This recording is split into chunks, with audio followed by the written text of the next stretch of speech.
Yeah, you can start. Right. Good day, everyone. Good evening, good morning to you, wherever you are. Welcome to this event that's jointly organized by several organizations, Center for Market Education based in Malaysia, Students for Liberty, as well as Adam Smith Center, which I found. Today, we're very pleased to have Professor Daniel Smith speaking the topic of future of central banking. He will be speaking about his new book recently published called Money, the Rule of Law, published by Cambridge University Press. So we're very happy to have him here on board today. So there will be a Q&A session at the end of the talk today for about 45 minutes, which I will moderate. So do feel free to drop your questions in the Q&A function at the very bottom, and I will moderate it at the very end. Now I'd like to pass the time over to Dr. Carmelo from Center for Market Education to just introduce the speaker, and share with us a bit about the background, of today's talk. Over to you. Thank you, Bryan.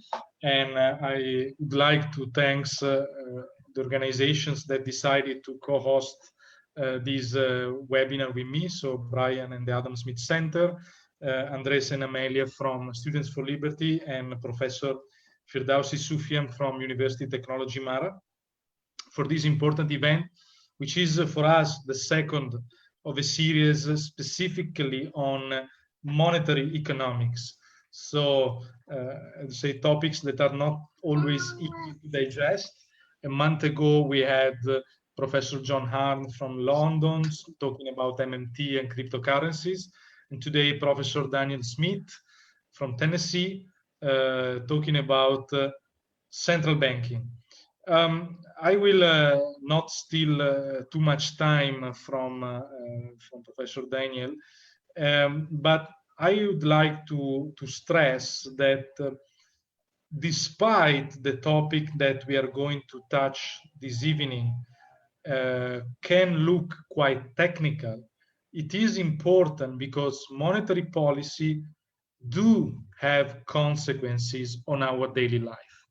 We are all experiencing and undergoing an economic crisis, which has been generated mostly by stay-at-home orders, or as they are called, lockdowns.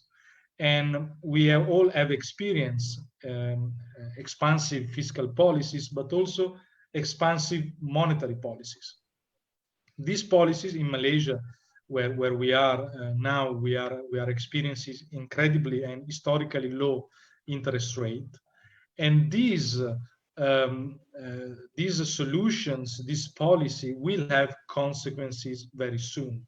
They can affect the cost of living, which means the value, the real value of the money, of the cash that we hold in our hands.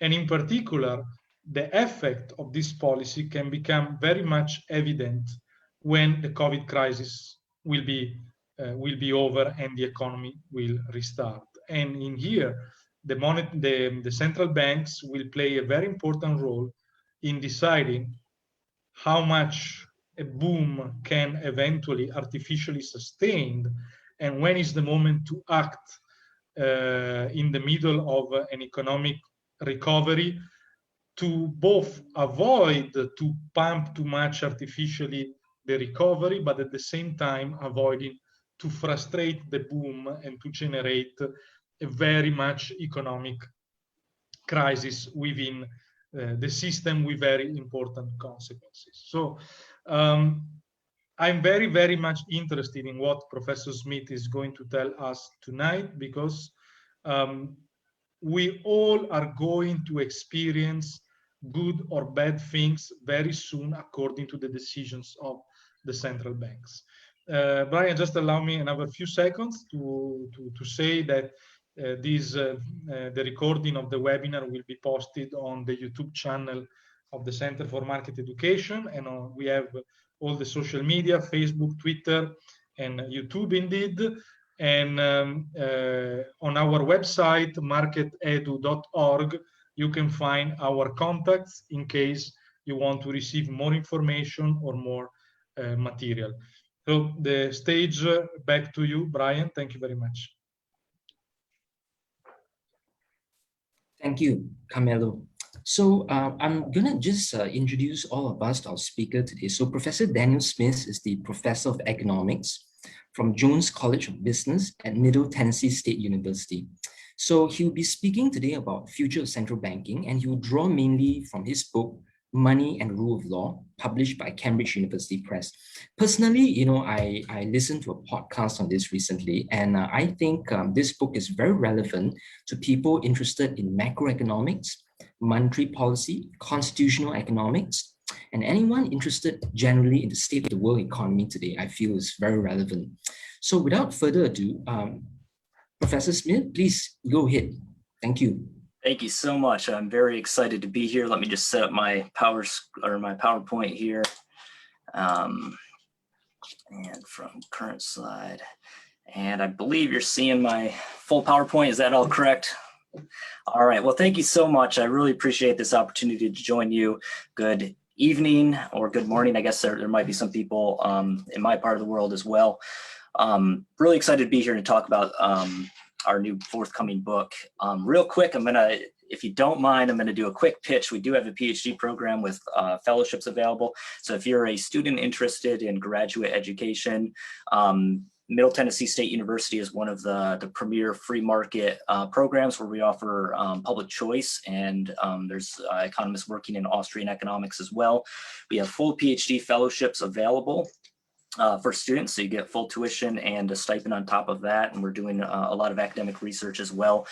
So check us out if you are interested in graduate school. It's the undergraduate institution of Nobel laureate and classical liberal James M. Buchanan, who is the founder of Public Choice. So it's a great location to pursue your studies. As Bryan mentioned, this talk will be based on our book, Money and the Rule of Law, with Pete Boettke and Alexander Salter. If you haven't purchased it yet, there's a 20% off coupon there. If you use Boettke21 at the Cambridge University Press, you'll save a little bit of money, though the books have not shipped yet, as I have found out. So, why does money matter? It's no secret that even among economists, monetary economists are the most boring. Like, we put people to sleep at conferences, people that actually, care about this type of stuff. But money becomes really important and the topic of the day when things go bad. So money is one of those things that we kind of neglect. It's boring, yada, yada, yada. And then it hits you in the face and you're like, uh-oh, something has gone wrong. And if you think about world history, some of the worst cases of catastrophe, the fall of the Roman Empire, the French Revolution, Hitler's rise to power, the Great Depression, the financial crisis, hyperinflations in Venezuela, Zimbabwe, all of those have involved money at its core.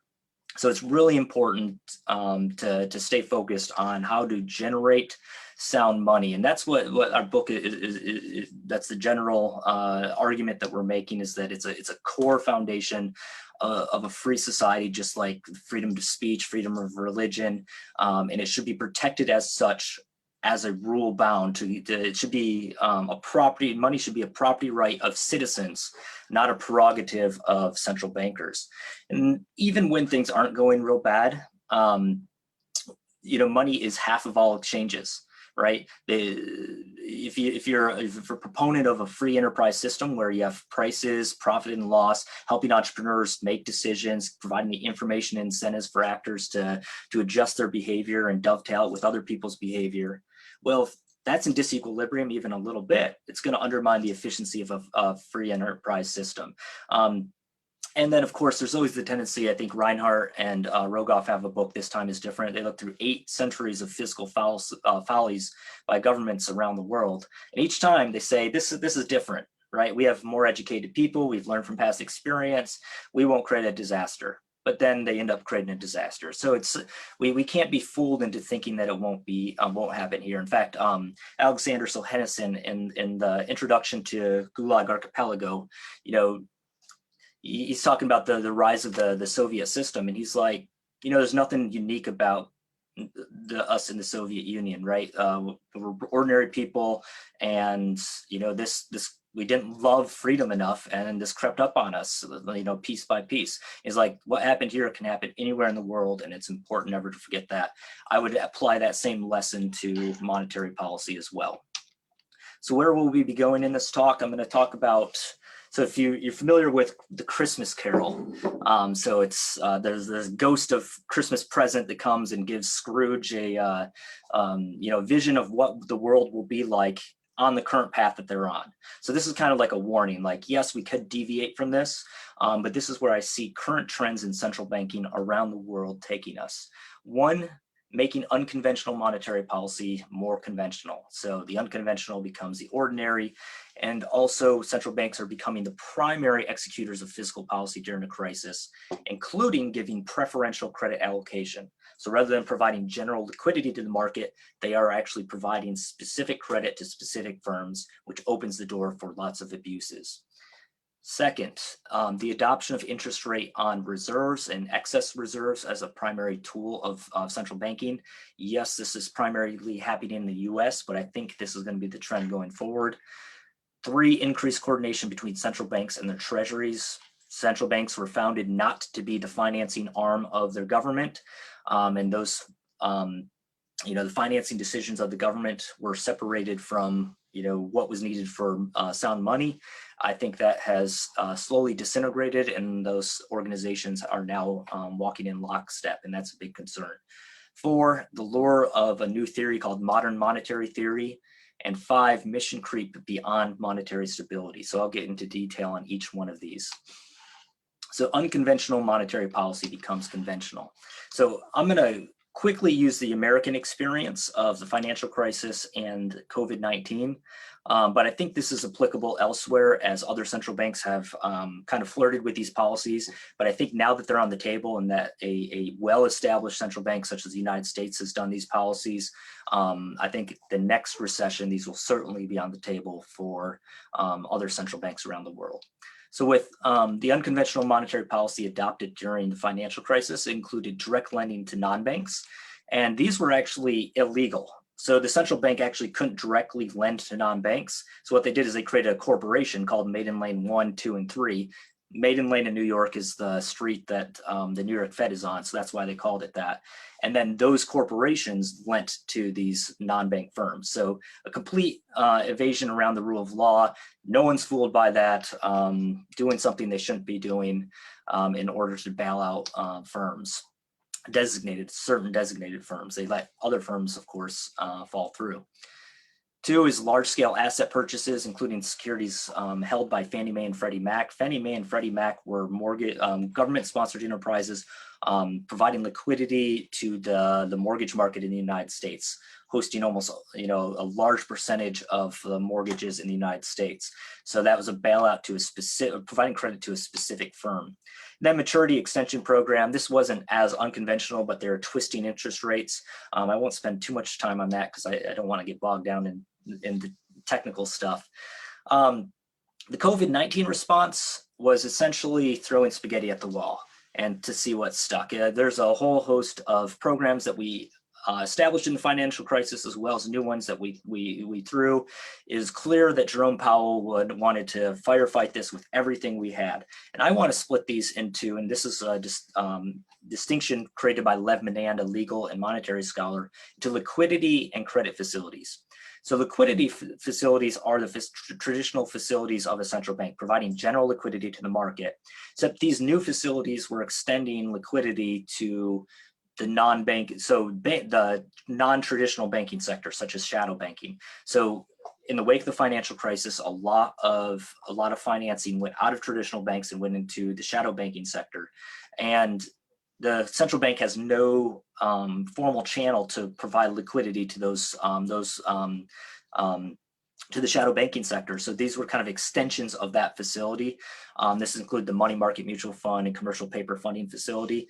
So I'm not going to spend much time on those. I think I do have some concerns with those programs, but you could see more of an argument for a central bank doing that, or just extending what we traditionally do. What I find concerning is the extension to these credit facilities. These are actually giving preferential credit to specific designated organizations. So I'm going to spend a lot of time going through each one of these. I'm going to skip that there, and why these are a concern. So the commercial paper funding facility. So the commercial paper market, that sounds crazy. What is that? It's short-term borrowing by corporations to meet things like payroll. it's inherently risky way to finance for a corporation. We saw that during the financial crisis, and then they were bailed out. And so rather than learn from that experience and say, you know what, we shouldn't do that, well, they're bailed out, so we might as well just keep doing the policy because we expect to be bailed out. And of course, when this recession hit, they got bailed out again. So there's the inherent moral hazard with this type of bailout, is every time there's a recession, we're going to expect this facility to be a bailout. And the American financial system, rather than decreasing its risk by encouraging corporations not to hold do risky financing like this, they're actually going to increase it, right? Because they benefit when times are good, and they know they'll be bailed out when times are bad. So that shows you the risk of such intervening into the credit market, such as that. Primary credit dealer credit facilities. So the primary dealers are the large financial institutions that buy treasuries on a regular basis from the Federal Reserve. What we did is the Federal Reserve lent out money to them to purchase stocks and then use those stocks as collateral. So two really big problems with this. One, if you're lending to the financial sector to buy stocks, and they're not on the hook if things go bad, you're going to encourage risky investing on the part of the bank. So you're going to make the banks more risky. And two, the more concerning one is that what happens if these primary dealers don't pay the loans? Well, then the central bank finds itself holding the collateral, which is private equities. So they're actually holding stock in private corporations, which is a huge concern. Even the Bank of Japan has, I know they hold it through exchange traded funds, but they've really wrestled with what happens when the central bank actually has voting rights on who is the CEO of a company. What happens if politicians say, wow, we're holding all this stock in this private corporation, why can't we mandate a $15 minimum wage? Or why can't we mandate environmental policies? So rather than legislating through the proper channels, in the United States through Congress, through legislative channels, they're going to make rules the back door through an unelected and unaccountable bureaucracy, the Federal Reserve. The expanded money market mutual fund liquidity facility, and then the state and municipal money markets facility. This was the traditional argument for a central bank intervention is that there's a bank run problem, that there's solvent banks that have, they have long-term assets that exceed short-term or that exceed their liabilities, but in the short term, they don't have enough liquidity, right? Their long-term assets are like mortgages that are going to be paid off each month. So they don't have the money on hand if everyone comes to the bank to demand their deposits back. So the argument is that the central bank will provide liquidity to the market, alleviate that fear, and then there won't be a bank run problem. With the bond market, there's absolutely no bank run problem, right? The market prices adjust. There's no flight type of problem. So this is a major concern. And also, once again, you have a concern that if the Federal Reserve is holding bonds for corporations, that's another avenue for politicians to exert policy on private corporations rather than through legislation. The primary market corporate credit facility and secondary market corporate credit facility. These were, once again, holding on to the loans of corporations. So I'm not going to go into much detail on that. Main Street lending program, I think, was a big concern as well. They're providing financing to banks to lend to specific companies. This certainly should have been fiscal policy rather than monetary policy. It's taken a lot of risk on the backs of taxpayers. Not a traditional function of central banks. And I want to mention real quick, I think I skipped the, I skipped the lending to state and local governments. And I think this is the biggest concern. So just a few years ago, this is Bernanke in the Wall Street Journal. Yes, we have no expectation or intention to get involved in state and local finance. States should not expect loans from the Fed. So previous Federal Reserve chair people have said this is not a responsibility. We're not going to get into state and local finance. Why? Because of the moral hazard problem. The same thing you saw in the European debt crisis. If there's a expectation of a bailout, states that are behaving poorly when it comes to their budgets, such as in the United States, Illinois, California, Kentucky, New York, are going to continue to persist in their bad policies. They're never going to clean house. And then the states that are doing good, like Tennessee, that are responsibly budget, have a rainy day fund, they see other states getting bailed out. They're going to say, well, why are we working so hard to maintain our budget? Why don't we behave irresponsibly as well? So this type of intervention, once it becomes expected, is going to incentivize poorer budgeting practices at the state and local level. And this is a big concern as well. So you see, yeah, you can see why the extension of these types of facilities and the enacting fiscal policy through a central bank presents a lot of concerns. And like I said, I think this is the trend that central banks around the world are going to follow, certainly when the next crisis happens. Switching gears to interest on reserves.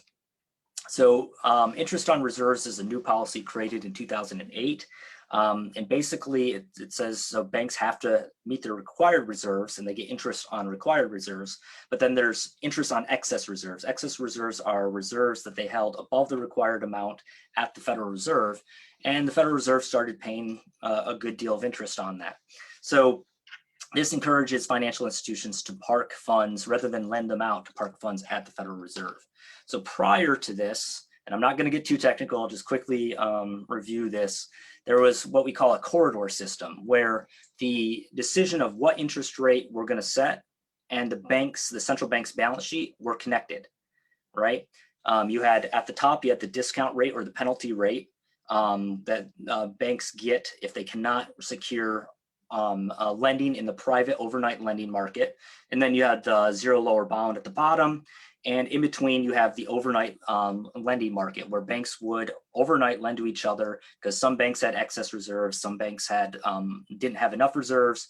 And at the end of the business day, they have to have the required reserves on hand. So this was the overnight lending market that facilitated that. And that was the interest rate that they targeted. So that's how traditional monetary policy happened before 2008.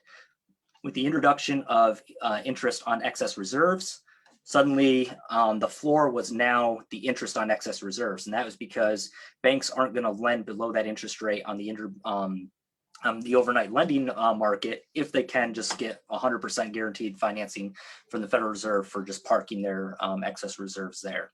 And then they ended up raising, and this was accidentally, the Federal Reserve accidentally raised the interest on excess reserves above the overnight lending rate and completely moved us beyond this system. So now interest rate is set by whatever the interest on excess reserves is. And this is very tricky. In the latest release from the Federal Reserve says we're not raising interest rates. And then quietly, if you read the statements, they actually did raise interest rates. They raised the most important interest rate on excess reserves. But what they were talking about is their old tool, the target rate that they used to aim at. And they said, we're not going to touch that. Well, that doesn't mean anything today. So, savvy investors are like, yeah, you did raise interest rates, but they go out to the press and popular people think they're not raising interest rates. So it's kind of a decreases transparency, but also more importantly, and I think George Selgin in his book Floored really gets this right. If you separate the size of your balance sheet from the interest rate decision, which is now what's happened, now there's no reason the central bank can't engage in modern monetary theory, right? They can't engage in financing of fiscal policies, large initiatives like the Green New Deal through the Federal Reserve, because it's not going to affect interest rates, because they have interest on excess reserves, and that's keeping all that excess money in the financial system. So it's very it's like having an unlimited piggy bank sitting there for politicians to get into, despite the fact that long term it could create a lot of damages. So it's a major concern, this type of switch. And I would urge any central banks around the world pursuing adopting this type of system to tread very carefully, and if possible, not go forward with that and stay with the traditional corridor system. There are some advantages of a floor system, mainly to politicians. It takes the guesswork out of traditional monetary policy. So you're focusing on just one interest rate. It's observable. You're not trying to, project things. You don't have as much of a knowledge problem. So that's attractive to central bankers. Two, during with a zero lower bound, usually during a crisis, sorry, that's my third one. It's going to convert to a floor system anyways. So during a crisis, if you're at the zero lower bound, so like, okay, might as well do it anyways. And then the second one is that it, once again, I was saying this is a cost, but for politicians, this is actually a strength, right? Their argument is that, hey, we can finance things through the Federal Reserve and not have to worry about it affecting interest rates. The disadvantages of a floor system and are multitude.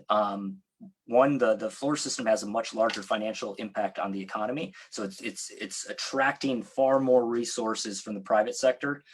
So rather than financing productive things in the economy, it's sitting at the Federal Reserve. So that's concerning.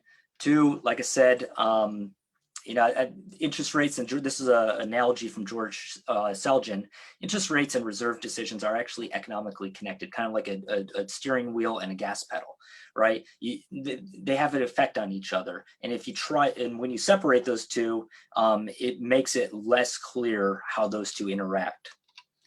Three, it creates and this was my major fear, it creates the possibility and incentive for policymakers to pressure the Fed to conduct off-budget fiscal policy. This is a major concern going forward. Another thing that people haven't really thought about is under a floor system, the overnight lending markets between banks, where banks used to look at each other and say, wow, I don't think your bank's very financially sound. I'm not going to lend to you even overnight so you can meet your required reserves. That's a powerful message. Number one, banks are looking at each other's balance sheets and checking on each other. Number two, banks don't want to be in that situation where another bank won't lend to them. So that encourages them to be less risky. And now we no longer have that important information coming through. This is a big concern because with federal deposit insurance, consumers no longer look at banks.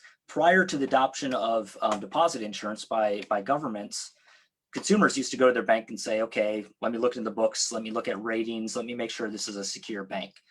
That's all gone out the window, right? Now people choose whichever bank offers the highest interest rate, which encourages financial institutions to be more risky.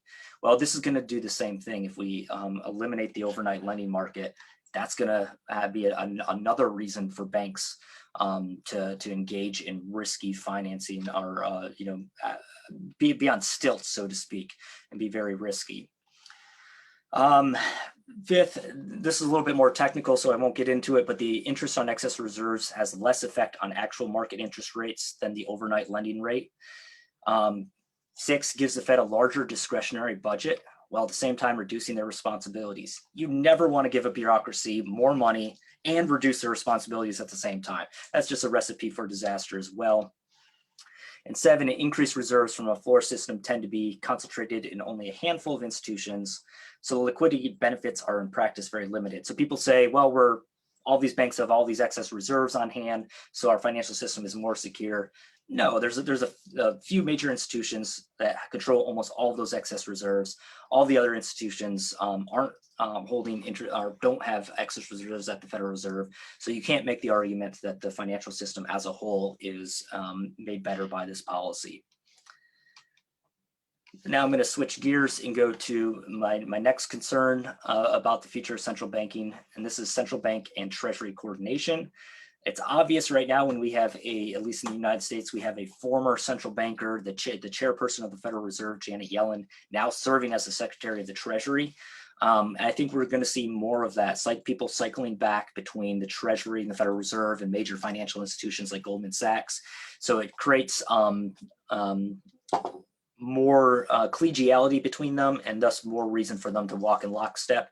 It also was clear with financial crisis. This is Bernanke, Geithner, and Paulson writing Firefighting, like they're coming together as a team to firefight the financial crisis together. So rather than having a distinct separation between the Treasury and the central bank, you're going to see more of this type of coordination.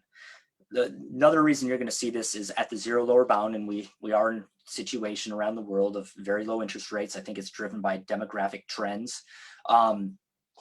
With interest on reserves and excess reserves, traditional tools become ineffective. So the central bank is sitting there when a crisis hits, interest rates are really low, our traditional tools aren't effective. So the central bank has the incentive to coordinate with the Treasury.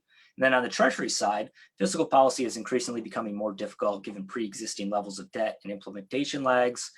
So on the fiscal side, on the Treasury side, they want to coordinate with the central bank. So I think those two trends are going to encourage more collaboration. And what that means is that whenever there's financing needs of the United States government, the Federal Reserve already has the infrastructure and history of collaborating with the Treasury, and that's going to make it much more possible for governments to acquire more and more debt beyond their capacity, because the Federal Reserve or central banks are going to step in. And I apologize, I want to make this more general, but I keep saying Federal Reserve because that's where my expertise is.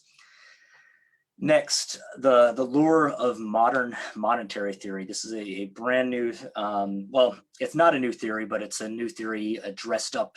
It's old theory dressed up as a new theory. The primary academic,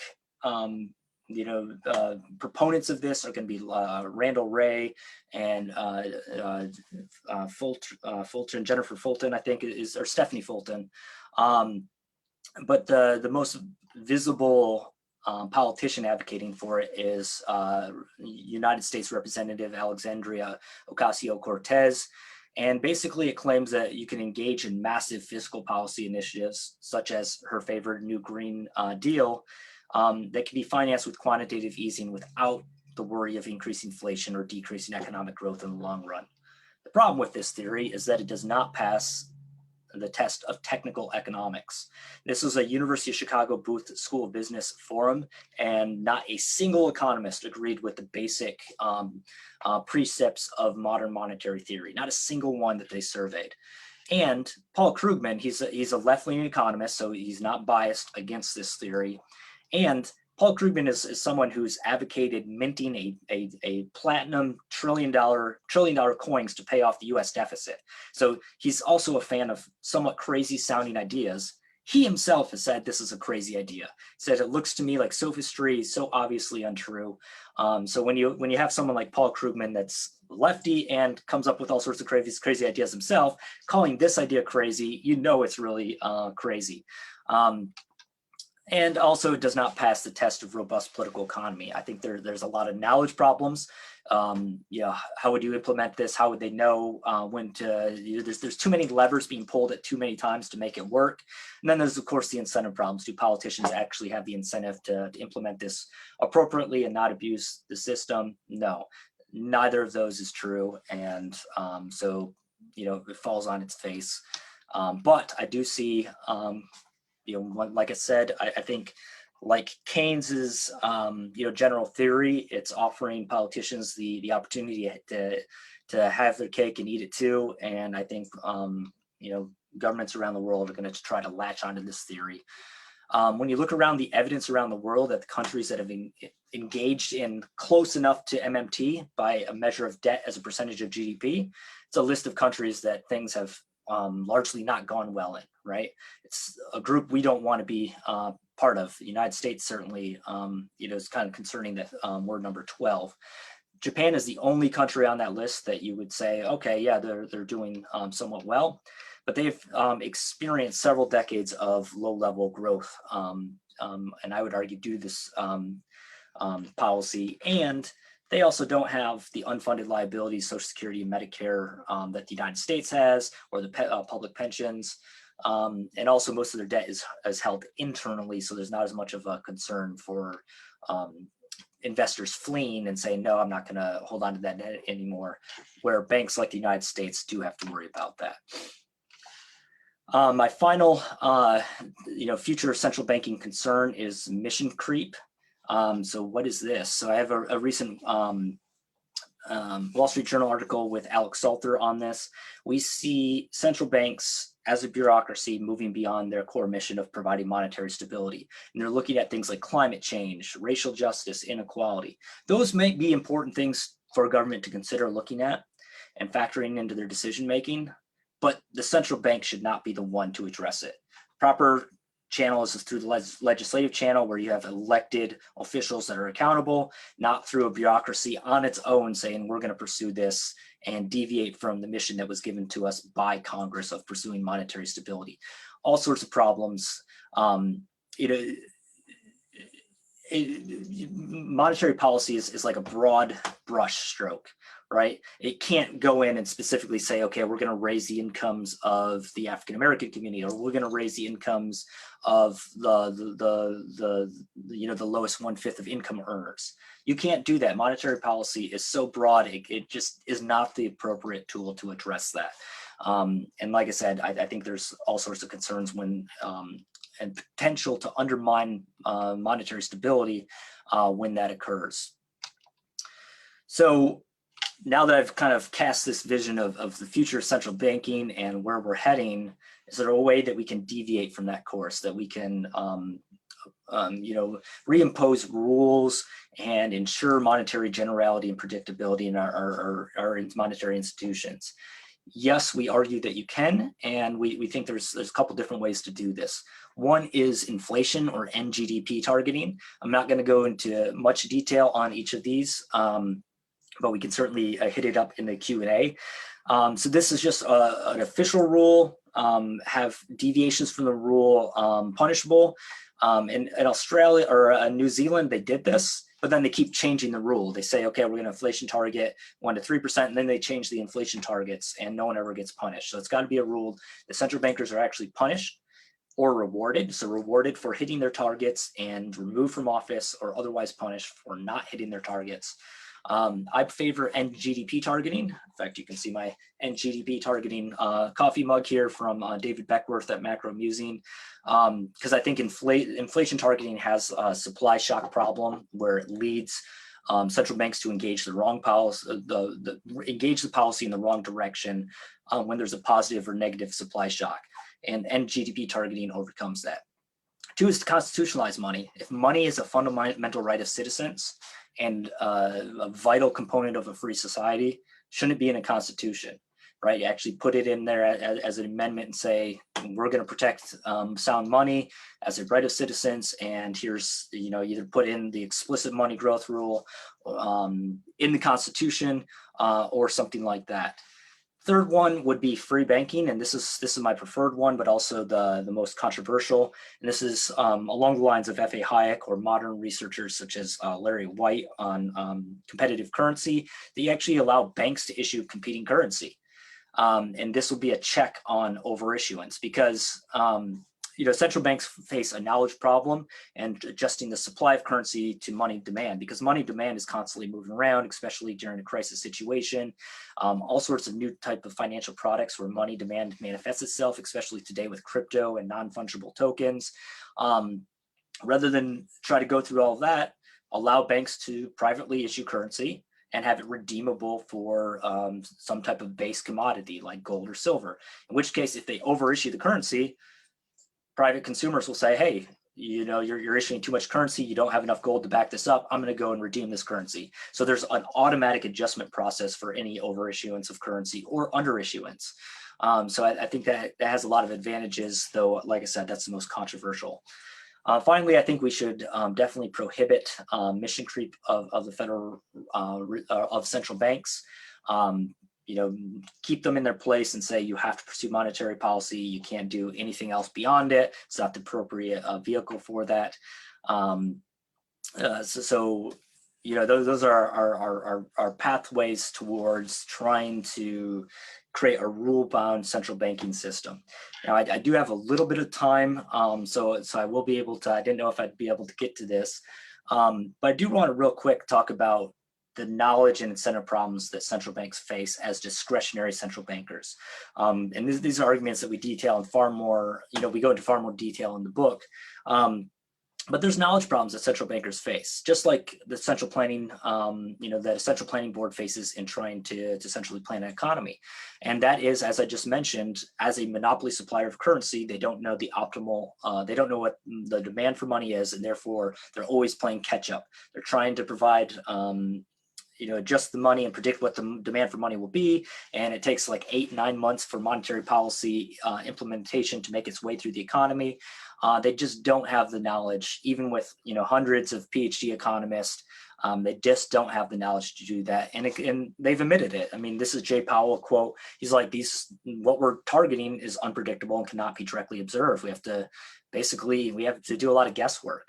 And previous central bankers have referred to it as an art more than a science. Here's Alan Greenspan. Even during, this was prior to the financial crisis. This is in 2004, during one of the most calm periods of central banking history. And he's saying, uncertainty was a defining characteristic of our landscape. And of course, during a crisis situation, you have even less knowledge. So we give central bankers discretion so that they can adjust policy on the fly during a crisis situation. But it's precisely during a crisis situation when they have the least amount of knowledge, right? At least during ordinary times, you can somewhat predict the long run average for demand for money. But in a crisis situation, you have no idea about the psychology, which way things are going. There's this like fog of war where you just don't know what's going on.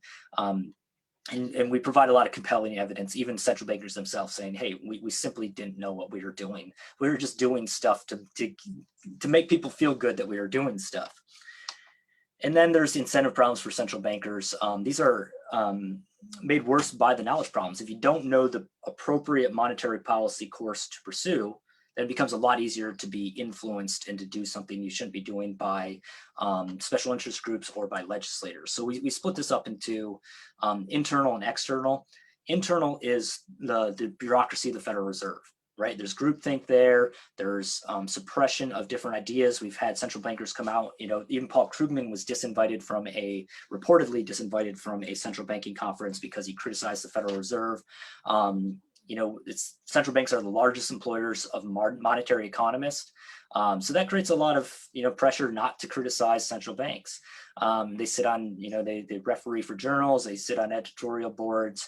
So there's a lot of reasons you would expect them to conform and there not to be a lot of dissent among central bankers.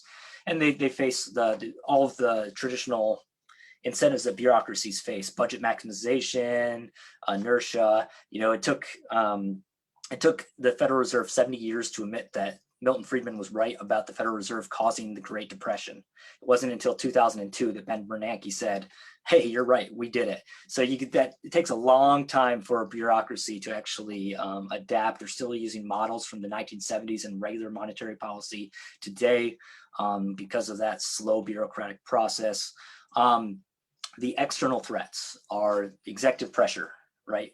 The president, prime ministers exerting pressure on on central banks to engage on lower interest rates, to accommodate re-election, to accommodate fiscal policy initiatives that they want to embark on. Same thing for Congress, executive branch influence.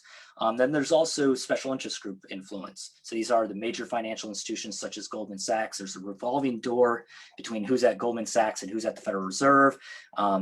During a time of a crisis, they're calling up, and I'll actually get into that. They're just to get information on what's going on in the economy. They're calling up the people at Goldman Sachs, and that introduces a channel for them to bias what they're telling them. So yeah, if I'm the CEO of Goldman Sachs and the Federal Reserve chairperson calls me up and says, hey, what's going wrong? I'm going to give them a bias report to make it more favorable, that they make the central bank more inclined to do a policy that's going to be favorable to me. So there's these natural tendencies for special interest groups, such as major financial institutions, to exert pressure on central banks as well.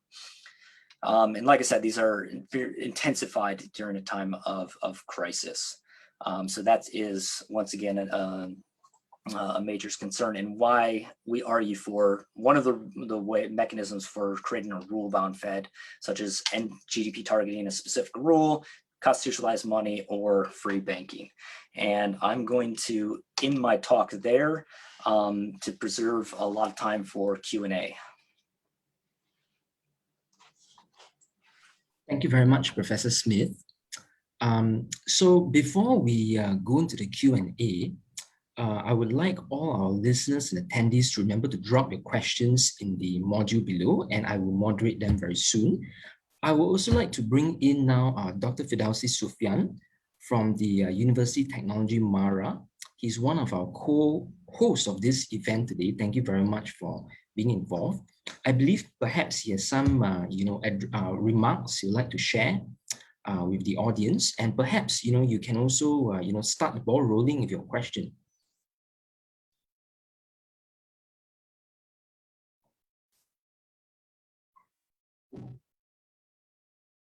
Okay, perhaps he's not in yet, which is fine. We'll get him in at the end. Okay, so I think maybe I'll just start the ball rolling with my own question first. Professor Smith, you titled your book "Money and the Rule of Law."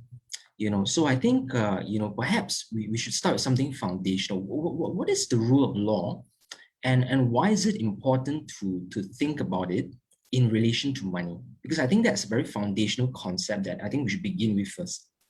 Yeah, I'm really glad you asked that, because that is something I should have actually thought of addressing myself. But yeah, basically we use the definition of rule of law from classical liberalism, or liberalism more generally, and that is that we should value civil liberty and economic liberty as a society, and allow democratic processes to occur, but that we need rule of law to ensure that there's no discrimination in economic policy, and that there's generality and there's predictability in the rules.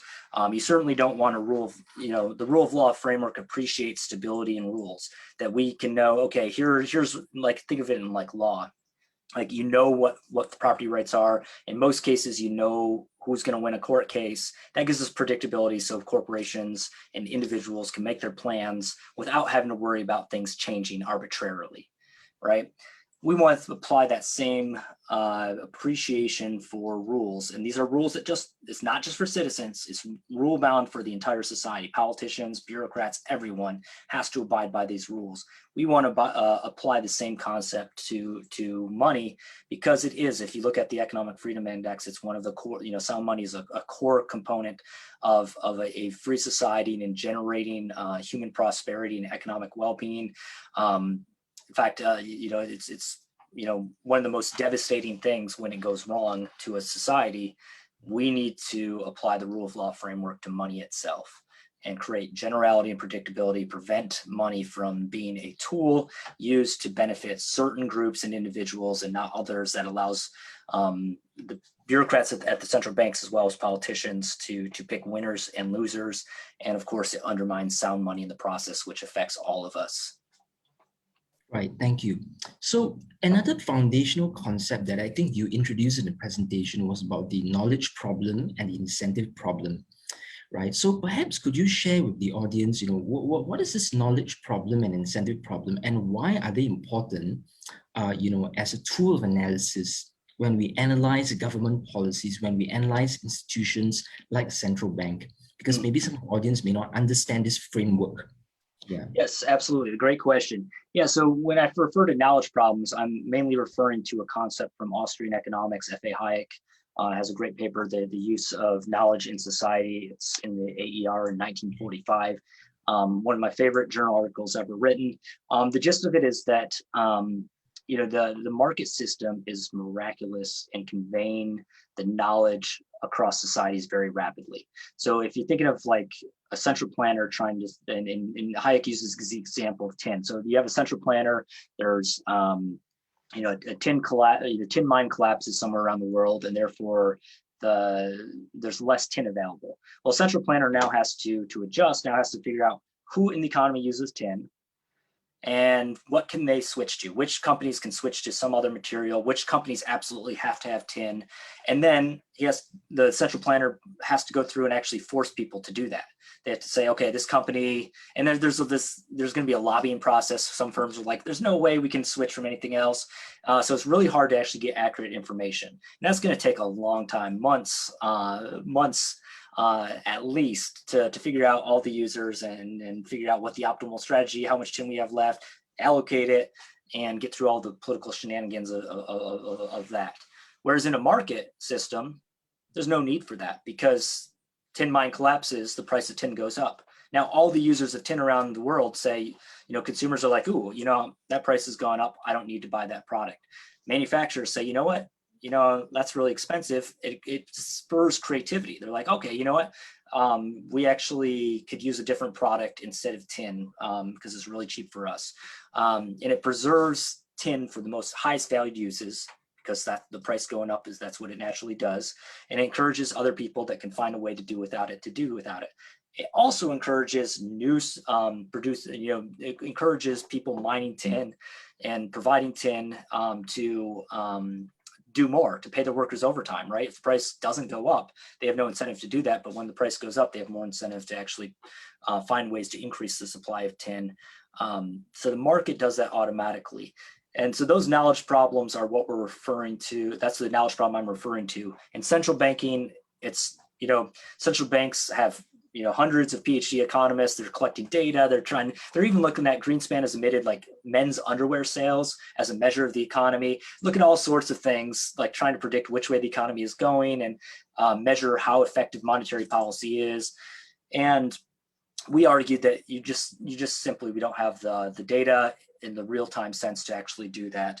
And even things that, you know, seem like they should make sense, like, okay, you know, the labor market, right? Measuring the labor market, but there's different measures of the labor market.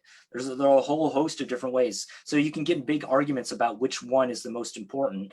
And then even like more broadly, like what the, I think there's a knowledge problem in terms of what the mission of monetary policy itself, right? Because it's unemployment, you know, maintaining, at least in the United States, maintaining low unemployment and monetary stability. Well, those weigh off against each other.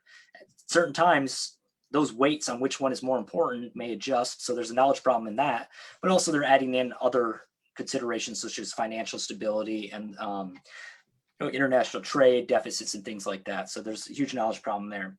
On the incentive side, I'm referring to public choice economics, and that is the incentives that politicians face. So even if a central planning board had the knowledge to centrally plan an economy, they don't have the incentives to do that, right? They're going to pursue their own objectives. They're going to favor their friends. They're going to take donations from companies and cater policy specifically to them. So it's that incentive problem that they face. With central banks, that incentive problem is number one, you know, as I detail a little bit, you know, the incentive not to criticize the Federal Reserve, it creates groupthink. You get pressure from policymakers to cater policy to their short-term political preferences rather than generating long-term monetary stability. And I gave some examples of special interests from financial institutions, but in the past, you know, tractors, you know, a bunch of farmers got their tractors and surrounded the Federal Reserve at some time, exerting pressure. They clogged up all of Washington, D.C. with all the tractors. That exerts pressure on them. Construction workers mailed in 2x4s at one point in U.S. history to the Federal Reserve. So the Federal Reserve had all these 2x4s around the office.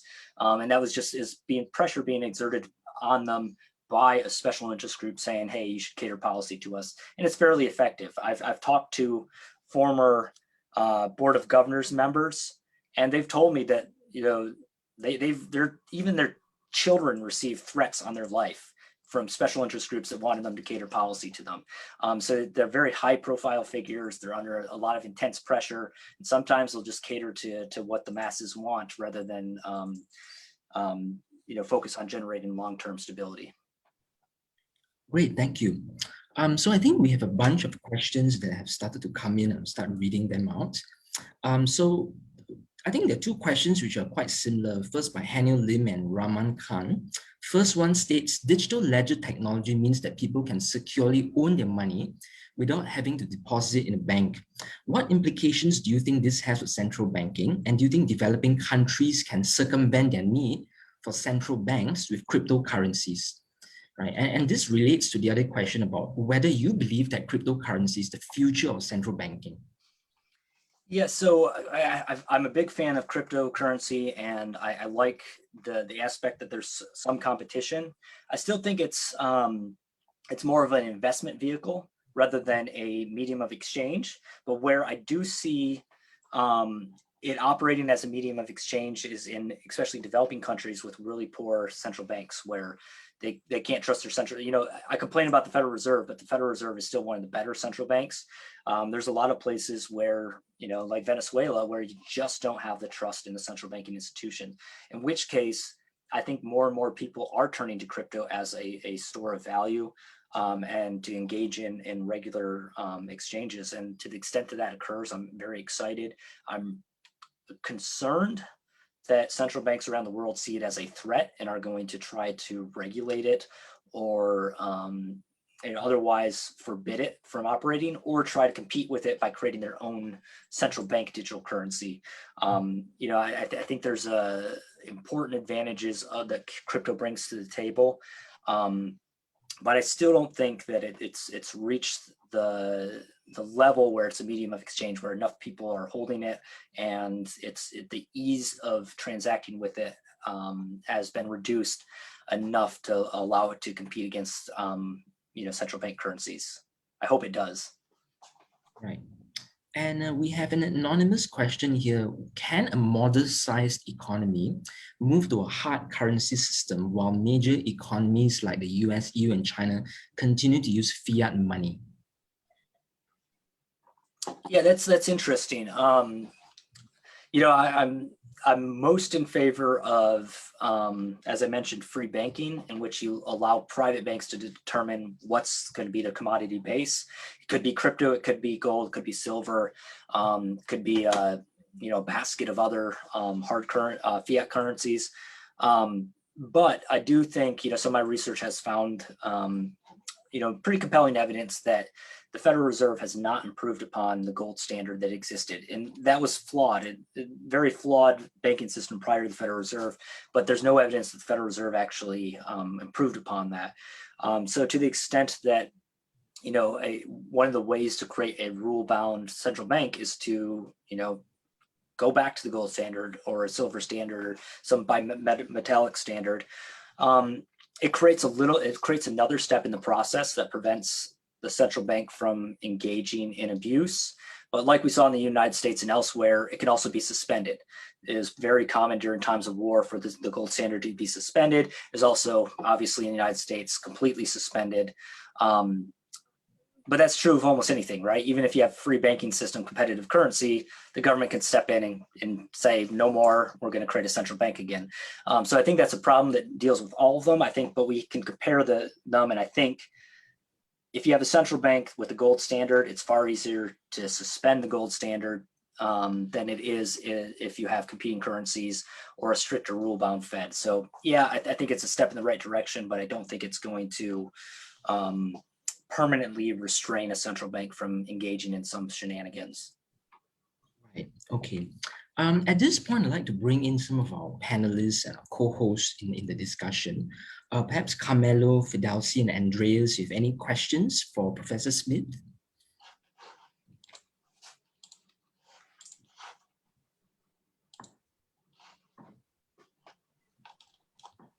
Firdausi, you want to say something also on behalf of the university? That's okay. You carry on, Carmelo. Okay. I find myself in agreement with Professor Smith on many things, and I've worked a lot also on the relationship between monetary policy and business cycles in the line of the tradition of the Austrian school. But one of the objections that always are made when we advocate for gold standard or for monetary reform, even less radical than going back to gold standard, is how realistic is to develop a monetary system alternative to the one that we have in place. So how realistic is to have to develop a new institutional framework beyond fiat money, so with free banking, like you mentioned, or with less discretionary power for central bankings, or even, let's say, with a new base for currency that is cryptocurrencies. So how are all these things or how can eventually these things become something more than a theoretical conversation and become policy implementable? Yeah, Carmelo, that's a fantastic question. You know, and as I mentioned, I'm a fan of competitive currency, but I don't die on that hill. I don't go around like preaching it because it's just not politically feasible, right? I also don't think, as much as I would like, I don't think going back to a gold standard is really politically feasible at this point. There are some reforms, however, that I think are feasible. I think moving to end GDP targeting is one of our best options. That creates a more rule-bound Fed, even if it's, you know, I prefer it to have, you know, a punishment mechanism, reward mechanism. But even if we just do like you know, a general rule that they're expected to follow, and then they have to report to Congress if there's deviations, I think would provide some bite to restore some predictability and generality. More importantly, if we're end GDP targeting, there's less need for the central bank to employ as many monetary economists, right? So you could actually, you know, the whole reason why we had Federal Reserve banks in the United States, separate banks across the US, was for check processing. That no longer occurs. So now they've reinvented themselves, and now they do research to support the goal of monetary policy. But if we just end GDP targeting, that's essentially like we could put it, you know, connect it to the computer and have that go. So we wouldn't have the need for all of that academic research to be occurring. So you could slowly start to unwind, and you know, especially through attrition, as people retire, just don't replace them, and that would alleviate or remove one of the largest obstacles we have to implementing real reform. The other idea I have is, you know, don't eliminate the Federal Reserve or a central bank, but just legalize competing currencies, right? Not a threat, you know, just, you know, we're already seeing it with crypto, or, you know, I grew up on the northern border close to Canada. So we had competing currencies essentially up there, where we would use both currencies between Canada and the United States. Just legalize it, let major financial institutions toy around with it in competition with the central bank, but don't remove the central bank. So I think that would get around some of the bureaucratic resistance, but not all of it. Getting into the Constitution, I think it's feasible for, if you have a constitutional moment where you're in a country that, you know, the crisis situation, and now we're going to sit down and you know, set out our rule framework, then you have the opportunity, let's include money in there as an important right. And that's what our book is. You know, if people get in that situation, I think it ought to be a consideration that's included, though it's often neglected at a constitutional moment. But trying to get it into the Constitution at this point, you know, to get it, the barrier, especially in the United States, to get enough states to agree to it, it's just not going to receive the attention, I think, as an important policy issue to, unfortunately, to be feasible to do. So yeah, you're right. You know, largely, and GDP targeting is our number one step, and the rest of it is education. That's why I do what I do, right? That's why we wrote the book, is we wanted to spread awareness of these ideas, get it into the hands of citizens, get it in the hands of policymakers, and hopefully, you know, reverse kind of the Keynesian revolution that occurred, where everyone adopted Keynesianism. It just swept over the profession and over the politics. We're hoping that happens, not necessarily with our book. We're not, you know, haughty enough to think that, but we hope eventually these ideas will sweep across and give us an avenue for making some of these reforms politically feasible. Thank you. Allow me just to add one more point that is related on a smaller scale, because one of the main points, indeed, in all the Austrian framework, is the role of the dichotomy between natural interest rate and monetary interest rate. I do believe that we can have business cycles also without the manipulation of the interest rate, but this is beyond the scope of today's conversation. My question is, again, do you think a policy could be pursued to really abolish the function of the central bank fixing the interest rate, and leave it to the market so that a sort of natural interest rate actually emerge as another price among other prices, and how successful can be eventually an experiment in this direction made only by one country without having these, as a general system. So. Mm-hmm. Yeah, that's I find that very interesting, and I think that would be a feasible route. I mean, it's important to note that, previously, before interest rate on excess reserves was introduced, it was more of a quasi-market rate. Yeah, the Federal Reserve was targeting a rate with the reserves, but it was still a market set rate where banks were lending to each other. That was the target rate. Now with interest on excess reserves, I mean, it's not a market rate. It is Federal Reserve just setting this arbitrarily. So we've actually moved in the wrong direction rather than in the right direction. But I would hope something like that would be possible. Thank you. At this time, I think we have a bunch of questions which I think flow quite nicely in the discussion. So one question is about, what are your thoughts on currency boards? For example, Hong Kong fixed its currency to the USD. And the second question is, I think, quite related, about how the Swiss central bank linked the Swiss franc to gold until 1999. What are your comments on this experience? So, Hong Kong and currency to USD and Swiss franc to gold, so fixed currencies. Mm-hmm. Yeah, so currency boards and dollarization, I think, I know they're not exactly the same thing, but I think they do offer an avenue, especially for developing nations, where you don't. So, like I said, the Federal Reserve has all sorts of problems, but it's still one of the better central banks around the world.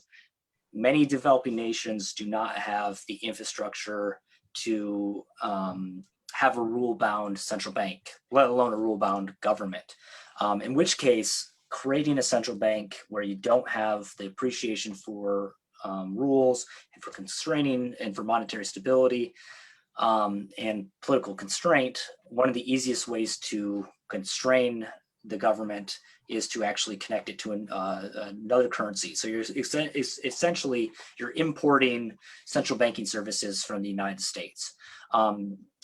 I think that's an appropriate avenue to pursue. But then, of course, the downside risk is that you're exposed to everything that the United States does with its monetary policy. So it could be worse, way worse, but it could also be better. But there's some countries, I think, like Hong Kong, where trying to create your own central bank or create competing currencies, at least at this point, I don't think is politically possible. On the Swiss central bank, that's a really good question. I'm just not very familiar with, as familiar as I should be with this Swiss central bank. But I do think it provides another example of that countries, even countries that stayed on the gold standard for a long time, can suddenly switch off of it for whatever reason. Thank you. If there are any questions from the audience, please continue to drop them down. If not, I'm just going to now move on to the closing few moments of our event. So I'm just going to get Professor Smith to share some closing remarks, and after which I'll get the different co-hosts of this event to share some final announcements, promotional announcements to the audience as well. Right? So Professor Smith, perhaps you could close this session by sharing with us, why is it so important for us to consider this issue moving forward? And are there certain trends that you are concerned about? And what are some, things we should be looking out for in this aspect of monetary policy in next near term of maybe 2 to 3 years? Mm-hmm. Yeah, so if you don't mind me indulging myself, I'm going to close out with analogy from Star Wars. There's a scene in Star Wars where they say, it's to the applause, the people applauding that freedom is lost due to populism and people getting excited about ideas, and then we vote away our freedoms. I think that's true, but I also think freedom is eroded by people yawning. And money is one of those issues where people yawn and like, oh, that's so boring, who cares? It's so hard, it's technical. But we can't. Money has been at the core of, as I mentioned, so many historical catastrophes, and led to dire consequences in so many civilizations throughout U.S. history. We cannot pretend that we are above that.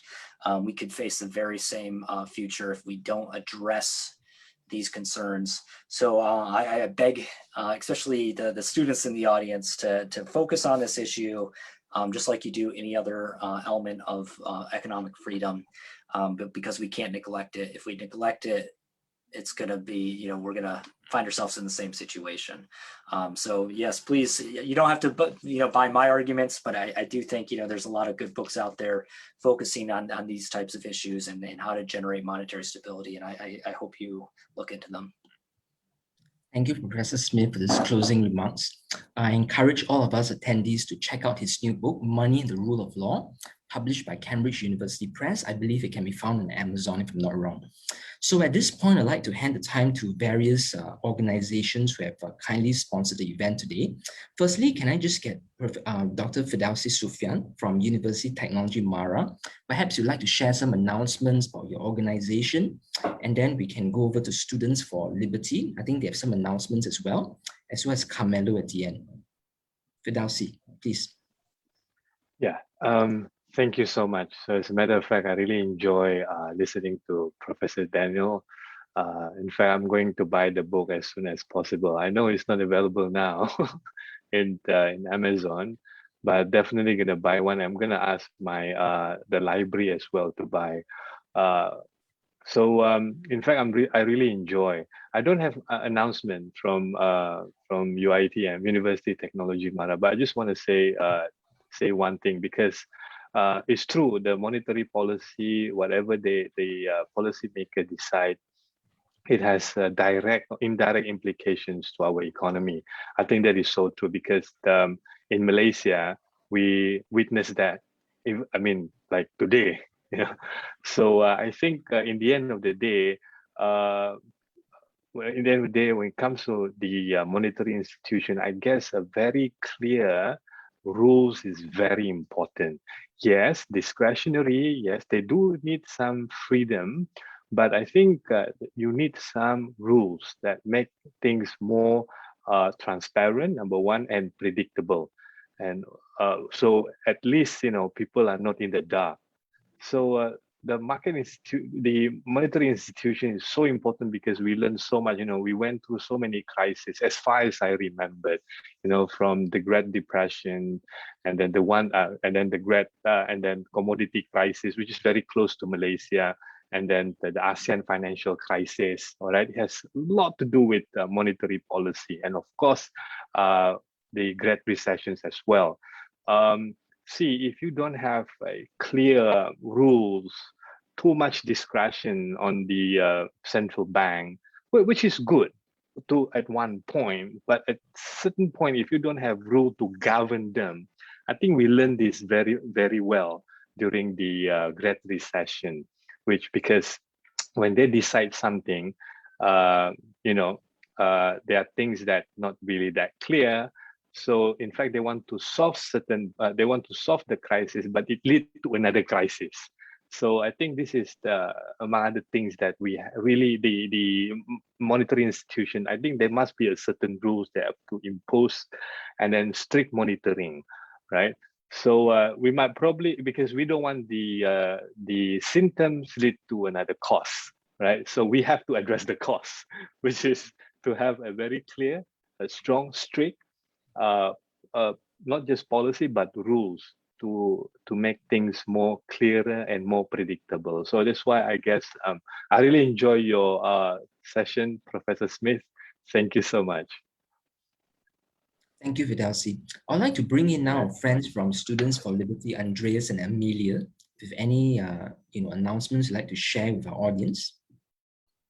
Yeah, thank you so much, Bryan. So everyone, thank you for attending this great event organized by Asia Pacific Students for Liberty, the Center for Market Education, Universiti Teknologi Mara, Malaysia, and the Adam Smith Center. If you're interested in the ideas of liberty and you believe that liberty creates a better world, please send your application to join our family of local coordinators in Asia Pacific. You can just go to our website and search for the application form. And in case you have any question, please email me at ayasmin@studentsforliberty.org. I will send you the link on the chat box. Thank you, Bryan. Thank you, Amelia. Finally, Carmelo, would you have some final concluding remarks for all of us today? Thank you. Thank you, Bryan. Thank you to the co-organizers, and thank you in particular to Professor Smith to have the courtesy to entertain us and to enlighten us. Tonight, we try to pursue the same mission all over the world in favor of liberty, also in those things that look technical like central banking. As Center for Market Education, we are going to take a break from webinars, probably for a couple of months. It has been first half of the year very engaging, I would say. We have published quite a number of our educational papers that are available for free on our website, but also we have started a series in policy papers. We have published a paper on the cost of lockdown, on school closures on the Malaysian GDP, and another paper on proposal for fiscal reform on dietary supplements for Malaysia. And in July, we are coming out with two important papers. One is a comprehensive strategy to fight COVID-19 in Malaysia. This should be published next week and will be available for free download on our website. This has been a work that has kept us busy for many weeks, and probably will be a paper more than 100 pages long, so almost a book, I would say. But in this scenario in which the Malaysian government seems not to have a strategy, we try to put forward one respectful of liberty and individual responsibility. And after that, we will come out with a policy brief with some suggestions for a tax reform in Malaysia. So as you can see, we have quite a lot of things into our pipeline. And in terms of educational initiatives, most probably we will come back in October with a series of with a class, actually, with a master class in urban economics. We will have prestigious speakers like Sanford Ikeda and even Alain Berthaud from the World Bank. So stay tuned on our social media, because I think we are going to prepare something very hot for people interested to learn economics from a different perspective. Over to you, Bryan. Most probably, I think you have also something to say with regard to the Adam Smith Center. Thanks, Carmelo. So thank you very much, all of you, for attending. I'm Bryan here, the founder of the Adam Smith Center. We are Singapore's first and only pro-market organization. So we do research, we work on educational initiatives.